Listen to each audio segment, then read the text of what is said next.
আর আমি নিঃসন্দেহে বনী ইসরাইলকে অপমানজনক আযাব থেকে মুক্তি দিয়েছি।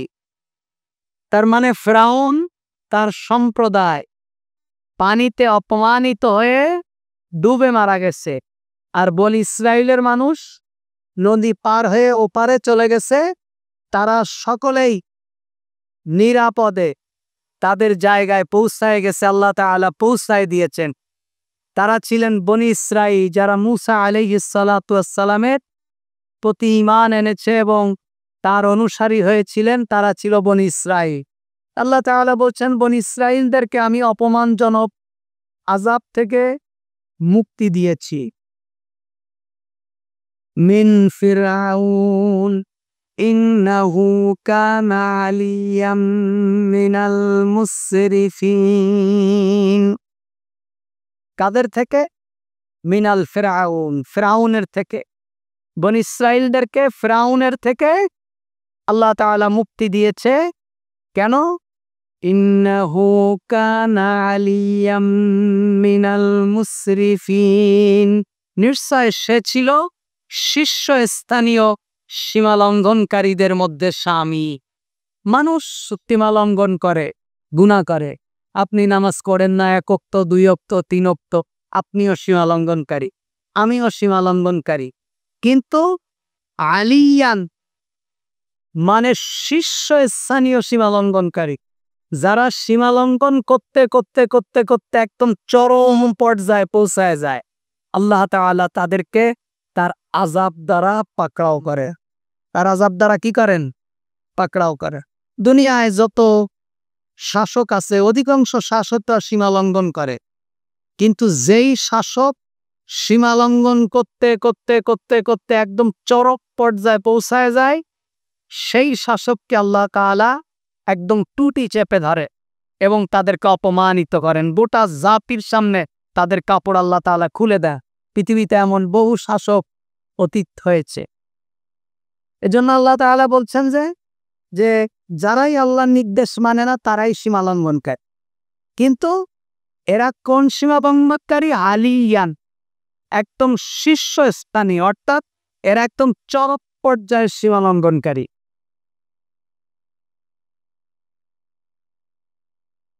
এরা হলো চরম পর্যায়ের সীমালঙ্ঘনকারী। ওয়ালাকাদ ইখতারনাহুম আলা ইলম আলাল আলামিন। আল্লাহ তাআলা বলছেন, আর নিঃসন্দেহে আমি জেনে শুনে আমি তাদেরকে মনোনীত করেছিলাম বিশ্ববাসীর উপর। অর্থাৎ তৎকালীন বিশ্বে যত জাতি ছিল, তদানীন্তন সময়ে বিশ্বে যত জাতি ছিল, তাদের মধ্যে বনী ইসরাঈলকেই আমার বার্তাবাহক এবং তাওহীদের পতাকাবাহী হিসাবে বাছাই করে নিয়েছিলাম। তাদের গুণাবলী ও দুর্বলতা আমার অজানা ছিল না। আমার সকল কাজই প্রজ্ঞাভিত্তিক হয়ে থাকে। সে যুগে এ দায়িত্ব পালনের জন্য তারাই ছিল উপযুক্ত। আল্লাহ তাআলা বলছেন যে আলা ইলমিন আলাল আলামিন। আল্লাহ তাআলা বলছেন যে আমি জেনে শুনে তদানীন্তন সময়ে সকল বিশ্ববাসীর উপর তাদেরকে কি দিয়েছিলাম? তাদেরকে মনোনীত করেছিলাম। অর্থাৎ বনী ইসরাঈলকে তৎকালীন সময়ে যত জাতি ছিল তাদের মধ্য থেকে নবী পাঠিয়েছেন কোথায়? বনী ইসরাঈলদের মধ্যেই। কারণ কি? আল্লাহ তাআলা বলছেন তাদের দুর্বলতা সফলতা আমি সব জানি, কিন্তু তারপরেও সে যুগে দায়িত্ব পালনের জন্য তারাই ছিল কি? যোগ্য। তার মানে কি? তার মানে যারা দায়িত্ব পালনের যোগ্য আল্লাহ তাআলা তাদেরকে দায়িত্ব প্রদান করেন। যারা দায়িত্ব পালনের যোগ্য, তার মানে কি? মুসলমানরা এখনো দায়িত্ব পালনের যোগ্য হয়ে ওঠেনি। যারা দায়িত্ব পালনের যোগ্য আল্লাহ তাআলা তাদেরকে দায়িত্ব দেয়। আর যেই কওম যেই জাতি যেমন তাদের শাসকও আল্লাহ তাআলা তাদের উপরে এভাবে চাপিয়ে দেয়। আমরা যত খারাপ হব আমাদের শাসক তত খারাপ হবে, আর আমরা যত ভালো হব আমাদের শাসক তত কি হবে? ভালো হবে। আল্লাহ তাআলা জাতি নেতৃত্ব দেন জাতির গুণাবলীর উপরে। তার মানে কি? তার মানে আমাদের দেশে টুপিওয়ালার অভাব নেই, পাঞ্জাবিওয়ালার অভাব নেই, দাড়িওয়ালার অভাব নেই, জিকিরকারীর অভাব নেই, কিন্তু নেতৃত্ব দেওয়ার মতো লোক তৈরি হয়নি। এই জাতিকে নেতৃত্ব দিয়ে সামনের দিকে নিয়ে যাবে এই জাতি, এই লোক এখনো এই জমিনে তৈরি হয়নি। যদি হতো তাহলে আল্লাহ তাআলা তাদের কাছে দায়িত্ব দিতে। বরং এই জাতি ভিতরে মুনাফেকি, এই জাতির ভিতরে চাটুকারিতা, এই জাতির ভিতরে হলো নিকৃষ্ট স্বভাব, এই জাতির ভিতরে হলো চুরি, ডাকাতি, লুণ্ঠনকারী, জুলুম করা, অন্যের উপরে অন্যের সম্পদ নষ্ট করা, ভক্ষণ করা। এ কারণে জাতির উপর আল্লাহ তাআলা শাসক যাকে চাপিয়ে দেবেন সেও তেমন কি হবে? জালেম হবে। আল্লাহ তাআলা বলছেন সেই সময়ের মধ্যে বনী ইসরাইলের গুণাবলী, কাদের দুর্বলতা, এটা আমার জানা ছিল, আমার এলেমের মধ্যে আছে। তারপরেও আমার প্রজ্ঞা ভিত্তিতে আমি জানি যে সেই যুগে তারা নেতৃত্ব দিতে পারবে, এই বনী ইসরাইলি নেতৃত্ব দিতে পারবে। এ কারণেই আল্লাহ তাআলা তাদের মধ্য থেকে কি বানিয়েছেন? নবী বানিয়েছে। নবীরা আসছে কি জন্যে? জিকির করার জন্যে। খানকা বসে বসে খানকা খুলে বসে থাকতে আর জাতি যে তাদেরকে খাওয়া দেবে আর সেই খাওয়াচ্ছেন না নাকি? নবীরা আসছে জাতির নেতৃত্ব দেওয়ার জন্য। নবীরা কি জন্য? জাতির নেতৃত্ব দেওয়ার জন্য। নবীরা আমাদের মতো খানকা খুলে বসে বসে জিকির পাড়ি মেরে কলব পরিষ্কার করার জন্য আসেনি। এগুলো তো সব ধোঁকাবাজি। وآتيناهم من الآيات ما فيه بلاء مبين। এবং আমি তাদেরকে দান করেছিলাম এমন নিদর্শনাবলী থেকে যাতে ছিল সুস্পষ্ট পরীক্ষা। অর্থাৎ মুসা আলাইহিস সালাতু ওয়াস সালামকে আল্লাহ তাআলা মুআজিজা দান করেছেন। বালাউম মুবিন, সুস্পষ্ট পরীক্ষা বলতে এখানে মুআজিজা বোঝানো হয়েছে। যেমন আলোকময় হাত। মুসা আলাইহিস সালাতু ওয়াস সালামের বেশ কিছু মুআজিজা ছিল, তার মধ্যে হলো হাত লাঠি। একটা ছিল কি? লাঠি। আরেকটা ছিল হলো মুসা আলাইহিস সালাতু ওয়াস সালামের আল্লাহ তাআলা অনেকগুলো মুআজিজা দান করেছিলেন। সবথেকে উত্তম মুআজিজা ছিল লাঠি আর এই হাত। বগলের নিচে হাত রেখে বের করে দিলেই সেই হাত থেকে নূর চমকাতো, আলো চমকাতো, আলো বের হতো উজ্জ্বল। এগুলো ছিল মুসা আলাইহিস সালাতু ওয়াস সালামের লাঠি। এজন্য আল্লাহ তাআলা বলছেন যে আমি সুস্পষ্ট পরীক্ষা তাদেরকে দিয়েছি। এই পরীক্ষার অর্থ হলো মুসা আলাইহিস সালাতু ওয়াস সালামকে আল্লাহ স্পেশাল কিছু মুআজিজা দান করেছিলেন। ইন্না হাউলাঈ লায়াকুলুন, নিশ্চয়